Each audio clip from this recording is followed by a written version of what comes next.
When I returned from my trip, I found that my house had burned down. Although David, who was on the second floor, was rescued, he suffered severe burns all over his body. At the hospital that rushed to help, David was wrapped in bandages from head to toe, lying in bed. As I was crying, Linda lashed out at me with harsh words. Kathy, didn't you just shout a good job in your heart? You can rebuild the house with insurance, and you're safe, aren't you? I couldn't believe my ears. After all, everyone else's houses are stylish, and ours was just an old shabby house. I always thought it was embarrassing. See, it's good that it burned down, right? Linda's laughter echoed through the hospital room filled with the smell of disinfectant. I glared at Linda's smug profile with anger. I knew you set the fire. I'll never forgive you. Just watch, I'll make you regret this. I'm Kathy, a 63-year-old housewife.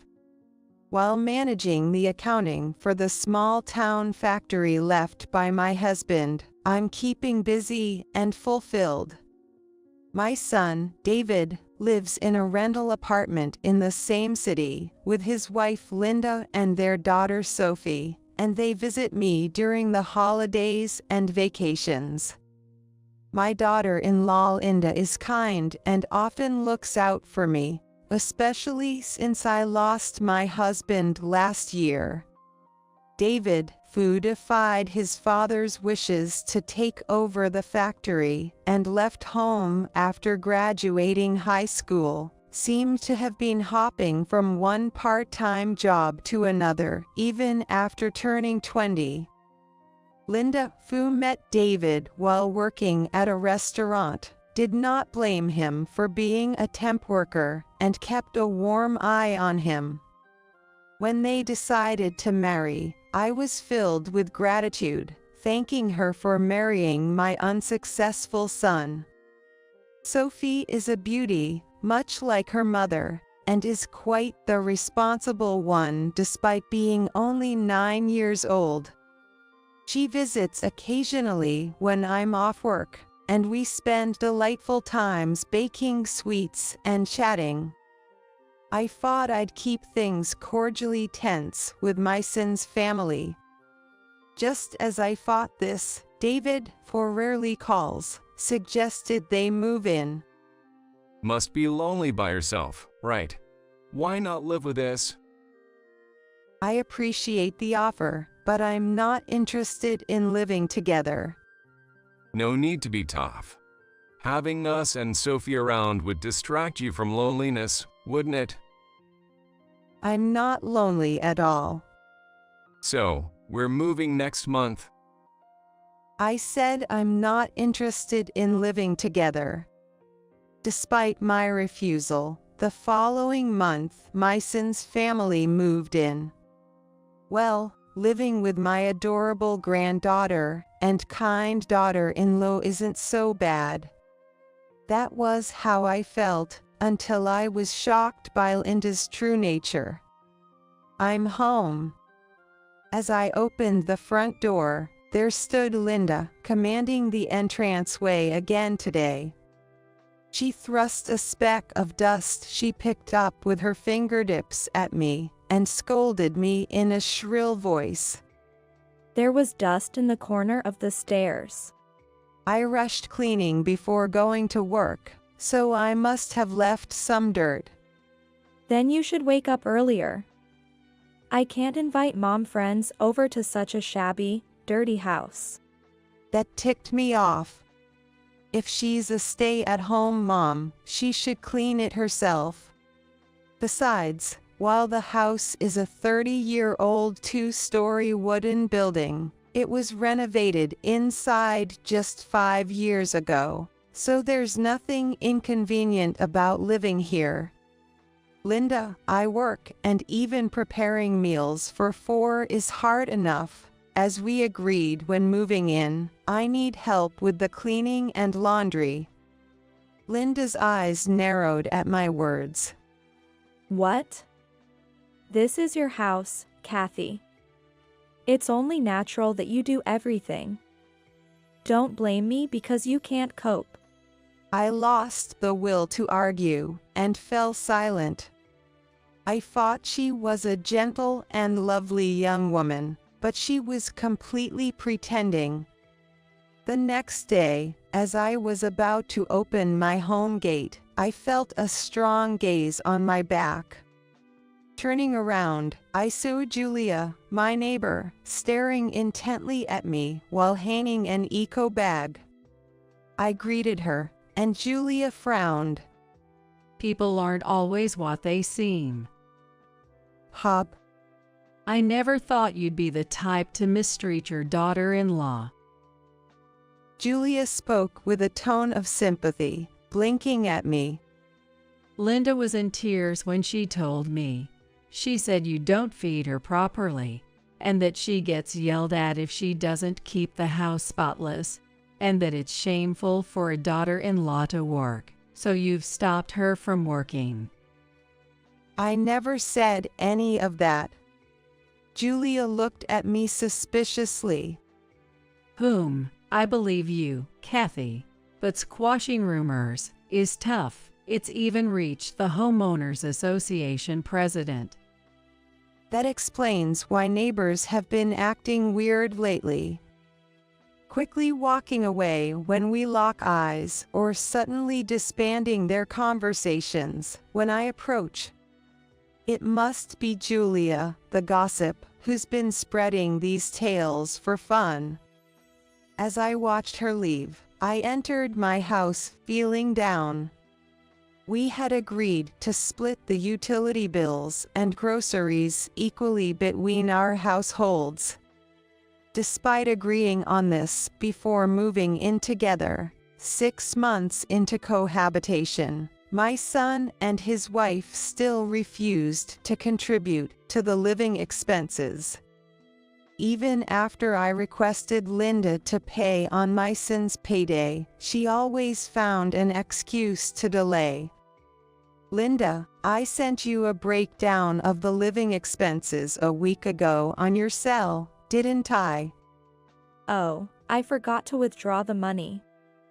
I'll pay later, just cover for me now. She replied nonchalantly, but the next month arrived without any payment from her. After 6 months of this, I finally confronted my son. I've been covering for you guys for half a year now. David, are you even giving Linda the money? Quit nagging. I said I'd pay, so I'll pay. We're rich, so stop being petty, he snapped back. In a rare moment of boldness, I retorted. Sure, we have your dad's inheritance, and I'm still working, so I could manage without your contributions, but we agreed on this, David. If you can't pay, Linda should at least explain why. What an egg you are. What did you say? I'm home. Sophie's voice interrupted us as she returned from tutoring. David greeted her with welcome back and went off to shower, temporarily halting our argument. But the problems didn't end there. Soon after moving in, Linda began dressing up extravagantly on weekend nights and going out, telling Sophie and me to keep it a secret from David. David would go out drinking with colleagues until late. It seems she thought she wouldn't get caught if she returned home before her husband did. Honestly, if they have money for that, they should just pay their living expenses. One evening after Linda had left, I was peeling potatoes in a gloomy mood when Sophie, washing potatoes beside me, muttered, Mom doesn't plan to pay for the utilities or groceries. I stopped peeling and looked at her. You heard your dad and me talking the other day.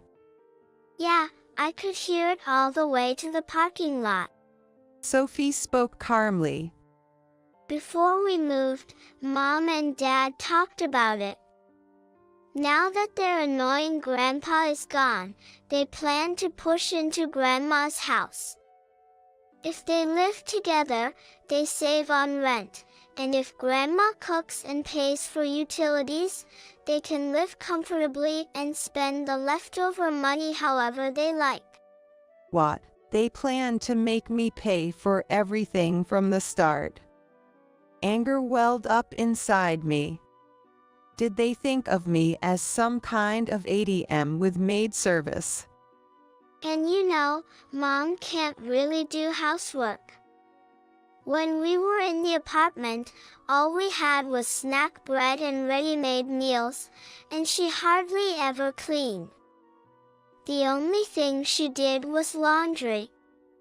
So, Grandma, you shouldn't expect too much. I understand, Sophie. Thanks for letting me know. I replied with a forced smile, resuming my potato peeling.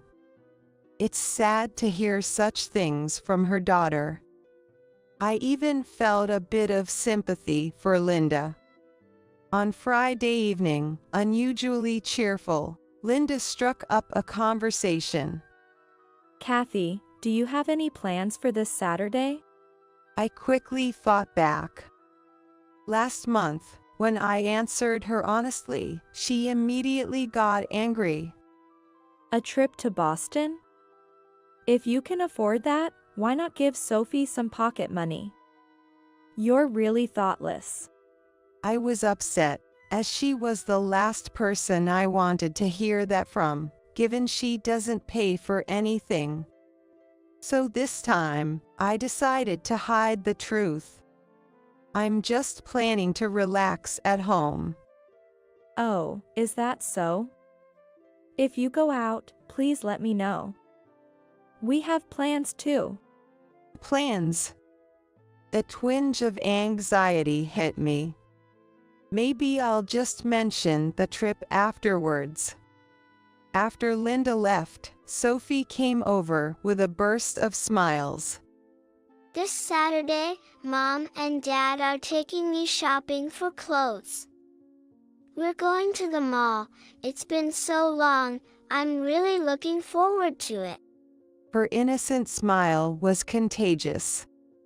That's great. I hope you find some cute clothes. Yeah. I'll show you what I buy, Grandma. I felt relieved. I had been worried about Sophie, who is usually neglected by her parents yet is so responsible, lacking childlike fun.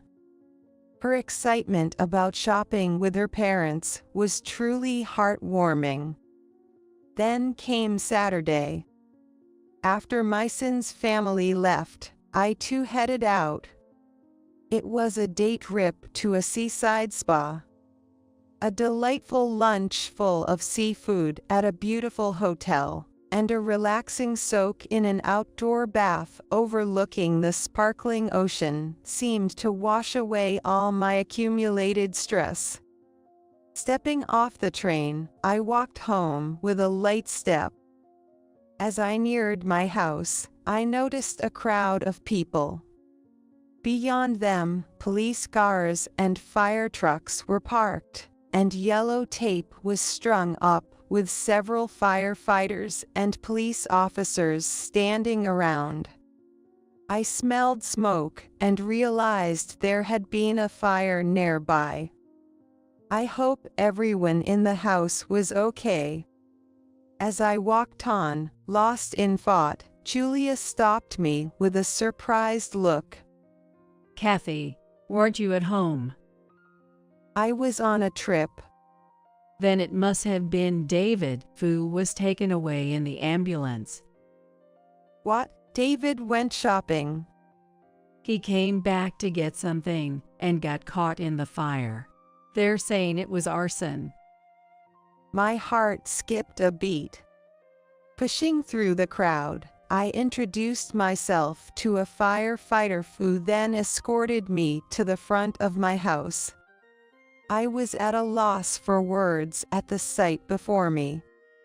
The two-story house with great architecture that stood just this morning was nowhere to be found.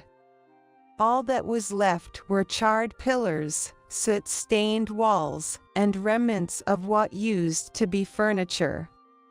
I knelt on the sidewalk, staring blankly at what used to be my home.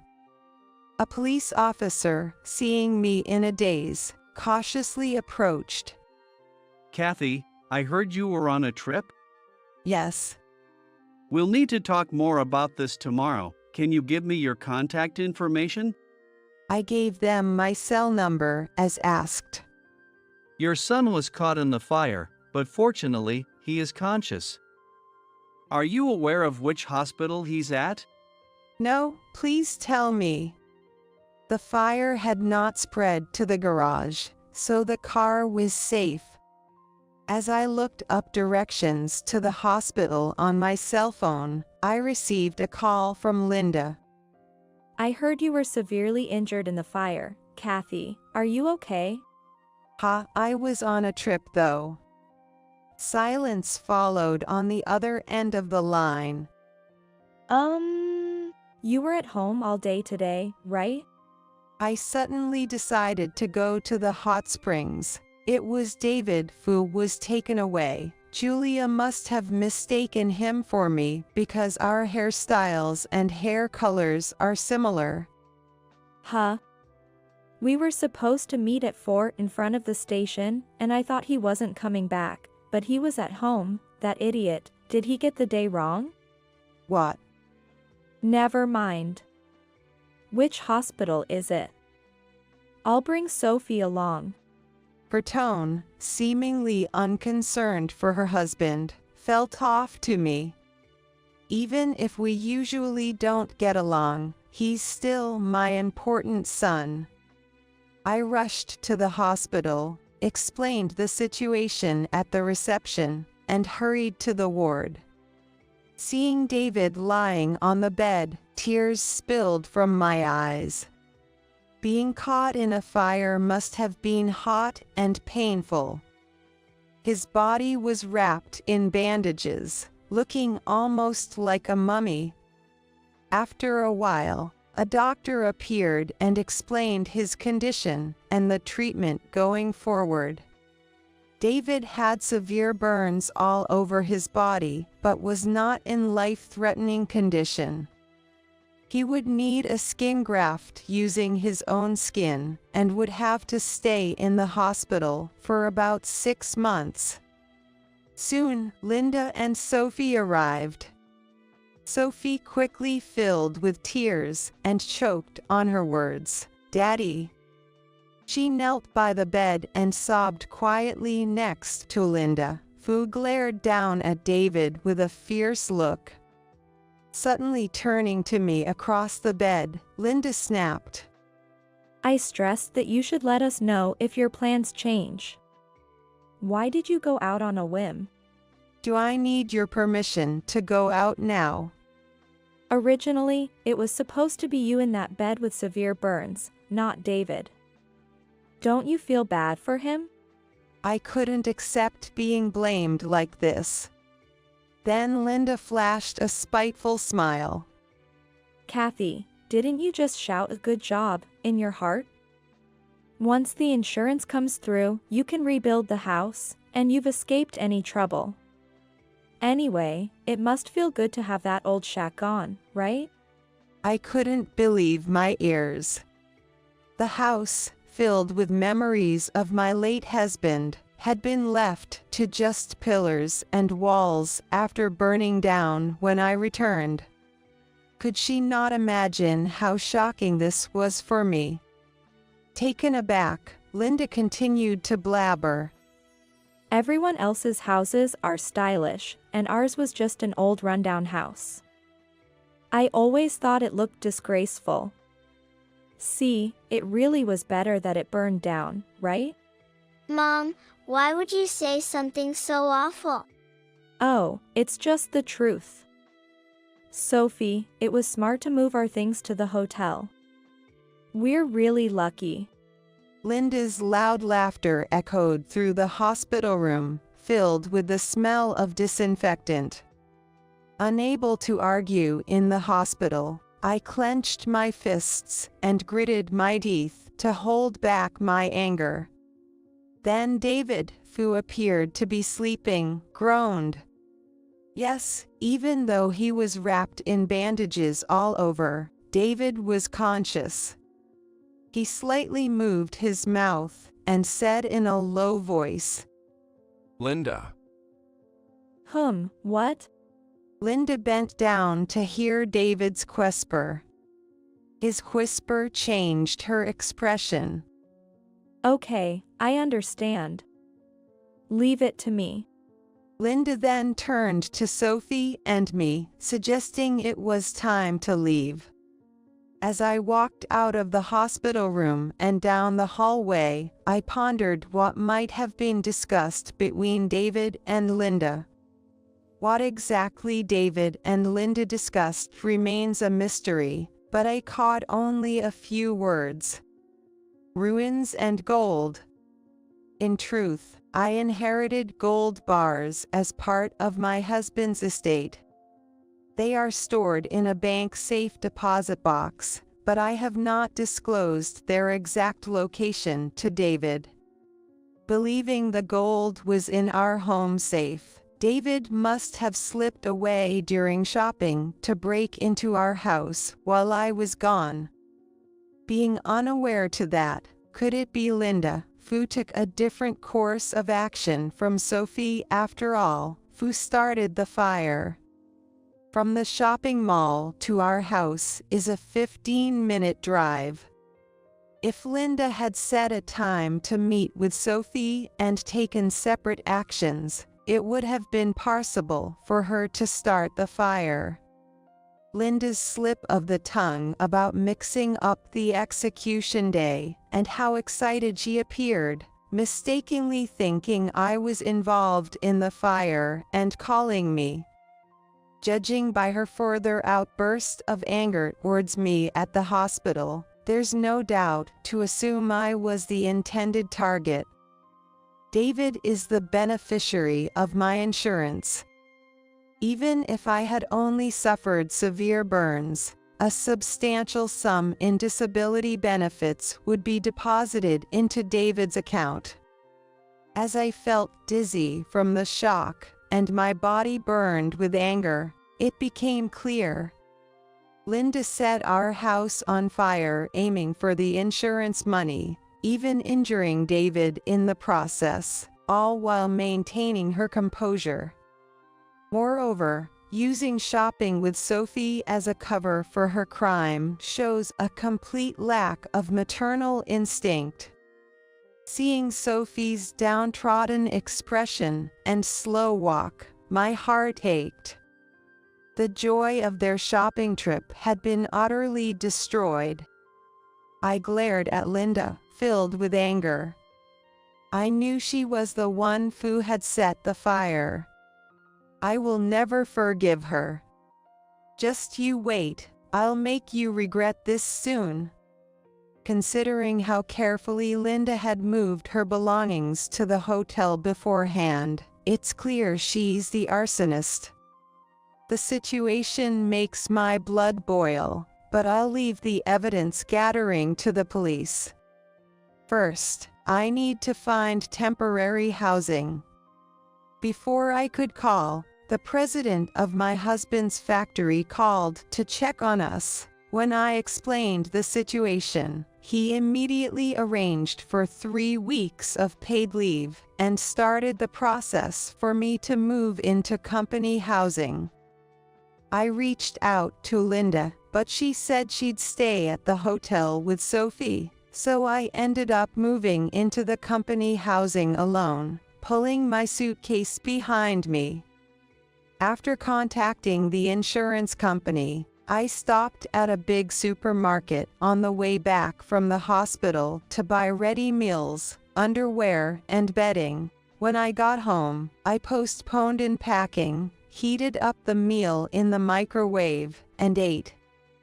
As soon as I felt full, the tension broke, and exhaustion overwhelmed me. Grateful for the furnished room, I arranged the bedding and lay down. Without even changing, I fell asleep immediately. The next day was consumed with shopping. Since everything was destroyed in the fire, I had to buy kitchenware, clothes, and more. Fortunately, I still had my driver's license, cell phone, wallet, and credit cards. While eating ice cream at the food court in the shopping mall, the words I had overheard from David and Linda's conversation the day before came back to me. On my way back to company housing, I stopped by the remains of the house and saw Linda digging through the ashes while on the phone. David, there's no safe here. The gold bars are supposed to be in there, right? Oh, it's time for Sophie's piano lesson. Yes, I can come in 4 days. I'll search again then. Hidden behind the neighboring fence, I listened to her conversation and was certain. They were indeed searching for the gold bars. They planned to take them without telling me. Well then, I'll make sure their welcome is quite grand. Smirking, I left the scene. 4 days later, when Linda arrived at the ruins, she encountered a group of neighborhood women whispering together. Hello, Julia, Barbara, and Amy. As she greeted them with a sweet voice, the group turned and grimaced at her. Julia, still frowning, spoke up. There was a rumor that you set the fire the other day. What? We were all deceived by your quiet appearance. It seems you're not who you appear to be, planning to burn down the house and collect the insurance money on your husband, weren't you? How scary. You knew David was there, and still you set the fire. What are the police doing? They shouldn't let criminals roam free. They should lock you up quickly. Surrounded by glaring faces, Linda was flustered. Thanks to her usual charm and playing the poor daughter-in-law tormented by her Kathy, she had won over the residents, but now they had turned against her. I wasn't trying to kill David. Her voice faded away, and from my hiding spot, I added, "Oh yeah, absolutely not. Kathy. Your real target was me, wasn't it? You set the fire thinking I was home." Linda froze. But soon, she forced a stiff smile. I don't understand what you mean. The safe, I moved it to the company housing on the day of the fire. I revealed, and Linda's face lit up. Are you coming now? Sure I will. She replied, her voice filled with excitement, while I just gave a thin smile. When we arrived at the company housing, Linda's demeanor shifted dramatically from her earlier aggressive stance to one of earnestly apologizing to me. Kathy, I'm sorry. Actually, David told me on his sickbed to find the gold bars. He said they could be sold for money, so he planned to steal them amidst the confusion of the fire. That's why I was lurking around the ruins. But I didn't commit arson. Is this what you were looking for? I said, pulling out a silver dial safe from the back of the room, and Linda's eyes sparkled. She watched intently as I opened the safe, swallowing hard. But what appeared were bundles of old letters. These are letters my husband gave me before we were married. It was a good idea to keep them in the safe. Tisk, just trash. So where are the gold bars? They're in a bank safe deposit box. Guess you'll need to hire a thief. What a waste of time. I'm leaving. She said, starting to stand up, so I told her gently. Don't be in such a hurry, stay a little longer, the main event is about to start. What do you mean by main event? In front of a visibly annoyed Linda, I flipped a large brown envelope upside down. Countless photos spilled onto the living room table. Linda let out a small scream and covered her mouth. Understandably, since the photos showed her enjoying the nightlife. There she was, arm in arm with a host, happily walking through the night district and entering a host club with several high-end shopping bags. Speaking of which, Linda, I heard you were quite the troublemaker back home. Did you have all that investigated? Our company's second factory is in your hometown. You used to get into all sorts of trouble, breaking signs in the shopping district, smashing windows of stores and factories. That's ancient history. I've forgotten all about it. Linda retorted, defiantly lifting her chin. Oh, really? But these are recent, aren't they? I pointed out, lining up a few photos and tilting my head. Strange, isn't it? You're a stay-at-home mom. Where do you get the money for these night outs? Could it be from David's card? Linda then looked desperate and pleaded with me. Please, don't tell David. If he finds out I've been using his card and even getting into debt, he'll definitely divorce me.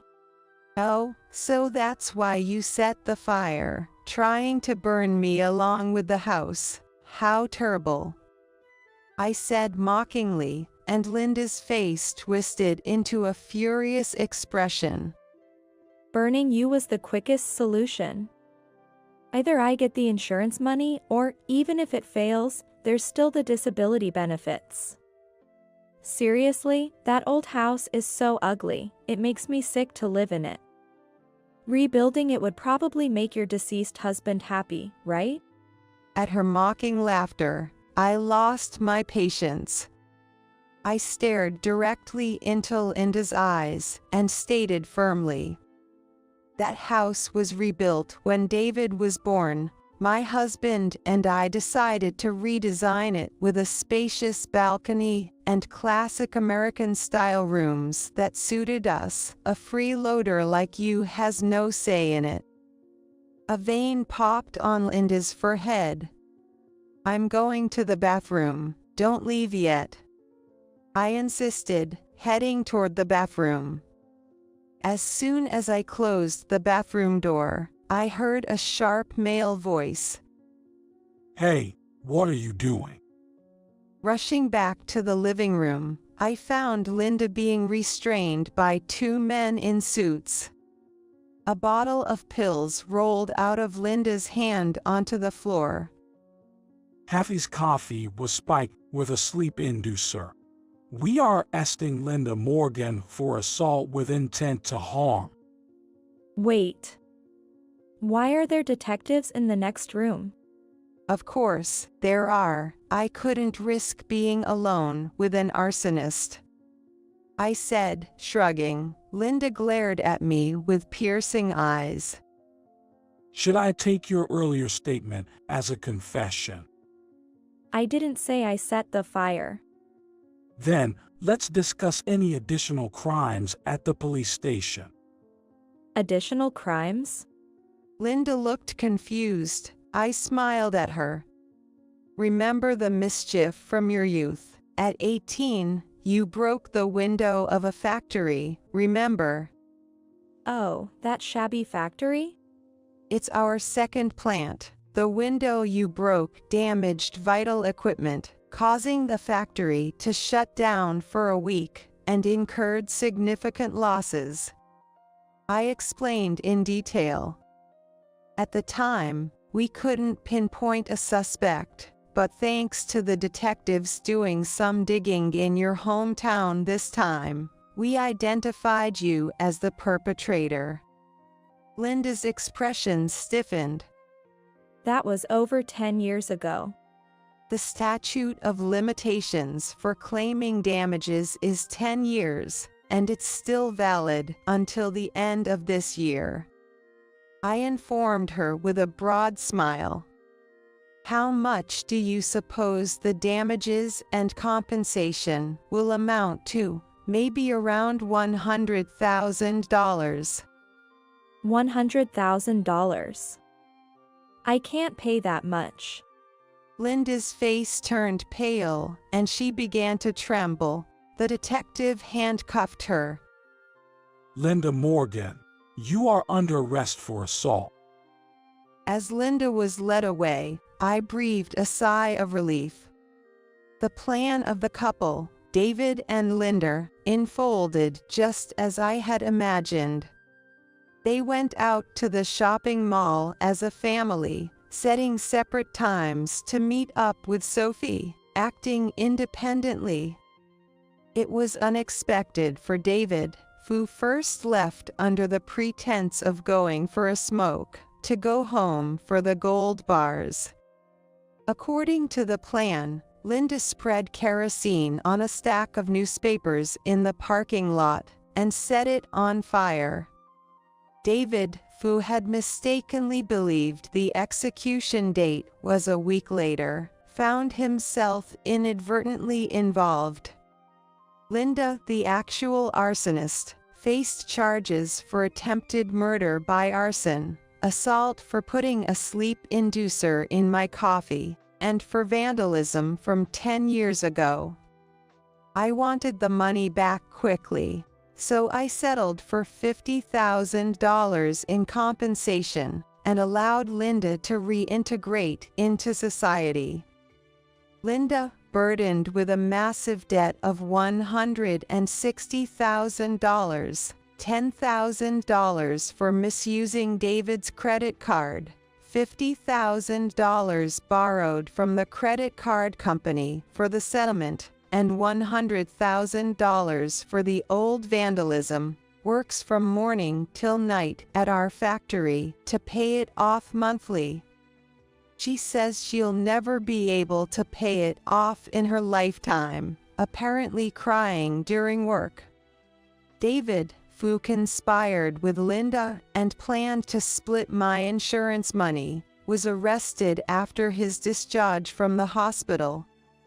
I withdrew the complaint for a settlement of $50,000 and had him work at our factory. The factory environment, harsh in summer and freezing in winter, must be tough for David, who used to switch jobs whenever he felt uncomfortable. However, when I threatened him with the possibility of prison, saying, "Do you want to go to jail? I can file the charges again," he calmed down.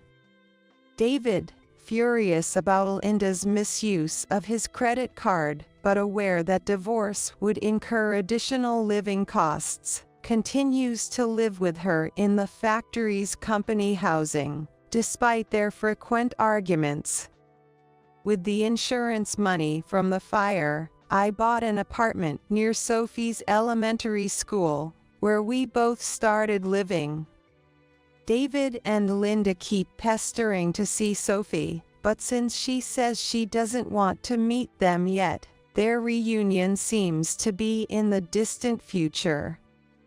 The money from Linda's monthly payments for the property damage goes into the factory's funds. Sophie, though separated from her parents, shows no signs of loneliness and is happily attending school. When I'm busy, she helps by cooking meals like chicken soup or stew, or by doing the shopping. Living with my adorable granddaughter has turned out to be more comfortable than I imagined. I plan to continue watching over the factory my husband left behind and living with my granddaughter.